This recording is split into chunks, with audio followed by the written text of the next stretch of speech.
Well, good morning. It's great to be here, and it's wonderful to be in California. I haven't written a book, so I'll speak from some notes here. I was asked to come and speak today on an executive level at a casual event. I don't know what that means, actually. It's kind of like being invited to a party and being told to wear business casual. Like, what is that?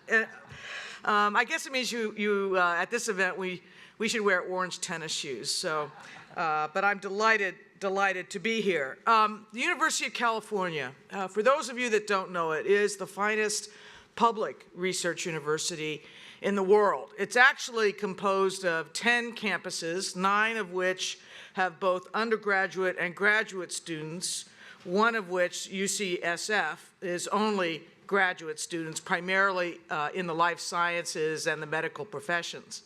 It's also five hospital medical centers. We're the 4th largest healthcare supplier in California, and 3 of the national laboratories of the United States, Lawrence Berkeley, Lawrence Livermore, and the Los Alamos National Lab, all associated with the University of California system.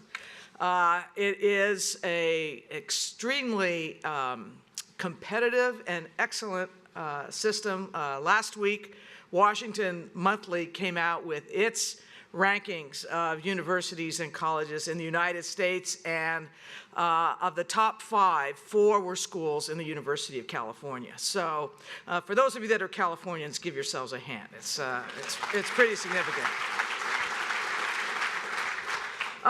I'd like to spend my time this morning talking about the relationship between the technology sector and research universities like the University of California. The university's place in the tech world, as it were.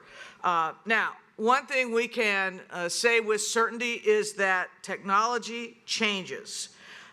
One of the people who speaks frequently about this, of course, is New York Times columnist Tom Friedman.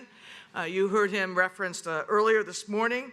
And he often does so by discussing what the world was like when he wrote his book, The World is Flat, which was published in 2005.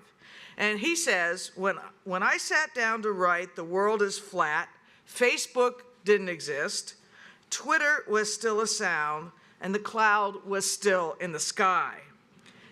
4G was a parking place. LinkedIn was a prison. Applications were what you sent to college, and Skype was a typo.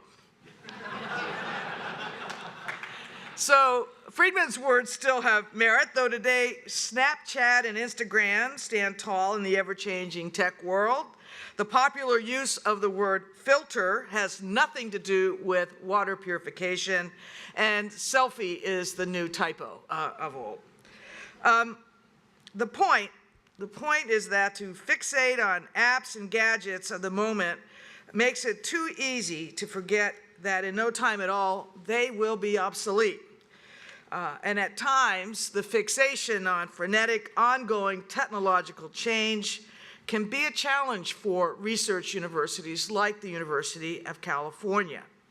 And that's because in order to fulfill their fundamental missions, research universities must stay above the fray of apps and gadgets of the moment. There are 2 reasons for this.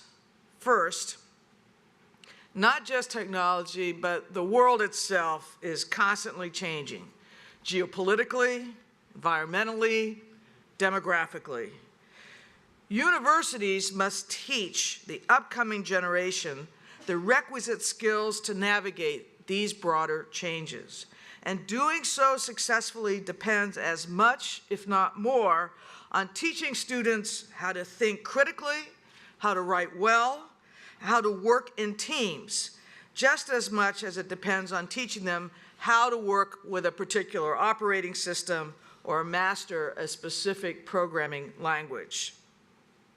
Second, research universities must foster a culture of inquiry, of trial and error, of forever looking ahead. In other words, they must create the necessary culture for robust basic research. Basic research is the lifeblood of any institution engaged in the creation of new knowledge. But basic research is also expensive. It's time-consuming. Results are never guaranteed.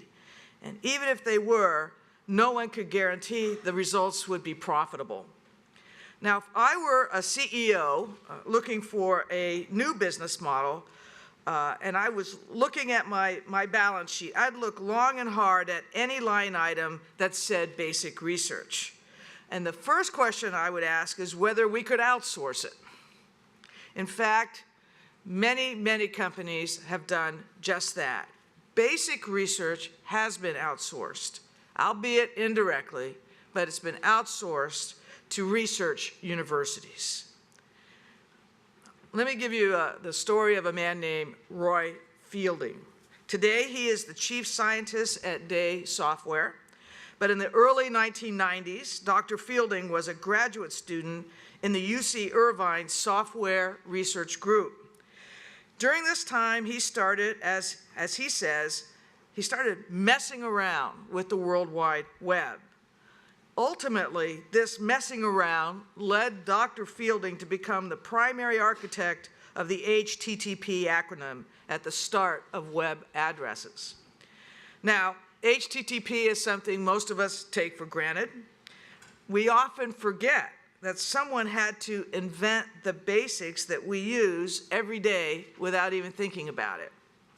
HTTP is the standard that governs how computers exchange text, image, video, and sound over the internet. Without it, and without Dr. Fielding's other innovations in web architecture, the web might have collapsed under its own explosive growth. To this day, his graduate dissertation remains one of the most referenced dissertations on the internet. Now, when talking about his work, Dr. Fielding makes an interesting point. He specifically credits the fact that he was a graduate student at work in a basic research group for the innovations he created. He says that all of the early web developers, he was the only one who had the freedom to do what he wanted. The others, he says, went to work chasing IPO stocks. Now, there's nothing wrong with that. I'm not saying that. But what I am saying is that the world of basic research, the world where that can be done with ultimate freedom, has been outsourced primarily to the nation's research universities. And Dr. Fielding's story is not an unusual one at the University of California. Basic research is one of our fundamental missions. We do it happily. We conduct it in all disciplines, not just those affiliated with the tech sector. Medicine, agriculture, environmental science, mathematics, engineering, and the list goes on and on. Now, let me stop for a moment here and switch gears, talk a little bit about administrative efficiencies. Now, at the University of California, it's a large institution. We have about a $24.5 billion annual budget. Administrators like myself are constantly working for more efficiencies. We want administrative operations to be as lean and as productive as possible. This is a huge priority for me. In fact, instituting a systemic administrative efficiency review was one of the first initiatives I undertook last year when I took over the presidency. Our researchers, however, basic researchers, do not work for efficiencies. In fact, as any Nobel laureate will tell you, when it comes to basic research, sometimes the grace note is on the inefficiencies. It's what doesn't work or work the way we thought it would that leads to unexpected breakthroughs in basic research. And this, in turn, can lead to unexpected applications of that basic research. Now, on the technology front, our pursuit of research is often twofold. First, to create new technology, and second, to create new uses for that technology. So let me tell you about telemedicine. Healthcare access is a big problem in the United States. It's a big problem in California, especially in rural areas. UC is a national leader in using telemedicine to close those geographical gaps. Through telemedicine, optometrists at UC Berkeley screen thousands of low-income diabetic patients in the Central Valley for diabetic retinopathy. And at UC Davis, which is up near Sacramento, pediatricians have given telemedicine consultations to thousands of children in the remote northern counties of California. And at UCLA, doctors use telemedicine to monitor post-operative care for patients who are being treated through Operation MEND, which is a program that provides returning military personnel who have severe facial injuries access to top plastic and reconstructive surgeons. None of these new applications for telemedicine would exist, however, without the technological software for the actual telemedicine, and the development of that infrastructure depended on basic research. Let me talk about drones. Now, as you heard, I'm the former Secretary of Homeland Security. I know a lot about drones. But drone technology can be applied in many different ways.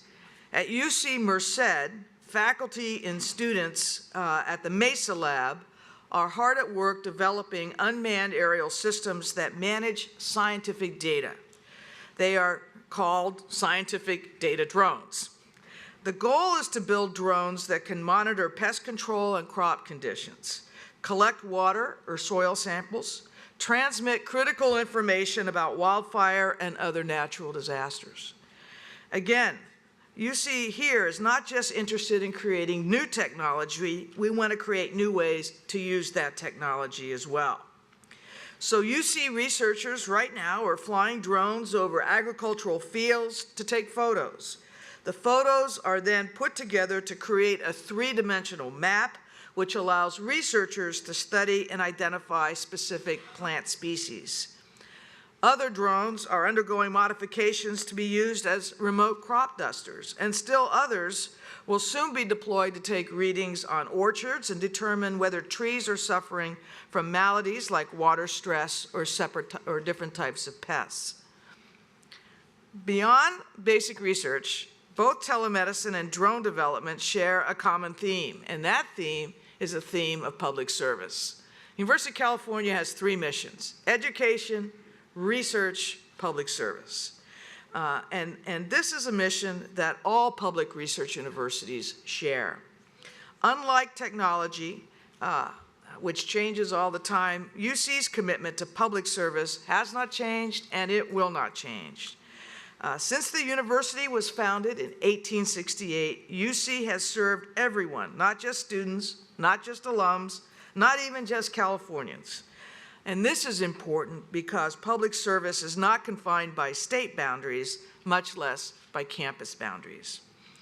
Ultimately, the new knowledge that UC researchers create can and does reach far beyond the state of California, beyond the tech sector that sits in the university's backyard, and even beyond our nation's borders. The export of knowledge is not only UC's stock in trade, I think it's a moral imperative that never alters, no matter how frenetic the focus is on the apps of the moment. That's why we've adopted as my motto during my presidency that the University of California teaches for California and it researches for the world. That brings me to the final story I'd like to share with you this morning. Last fall, on my first visit to UC Riverside, I met a man known as the Mosquito Whisperer. His name is Anandasarkar Ray. Now, Dr. Ray grew up in India, earned his PhD at Yale, and is now an associate professor of entomology at UC Riverside.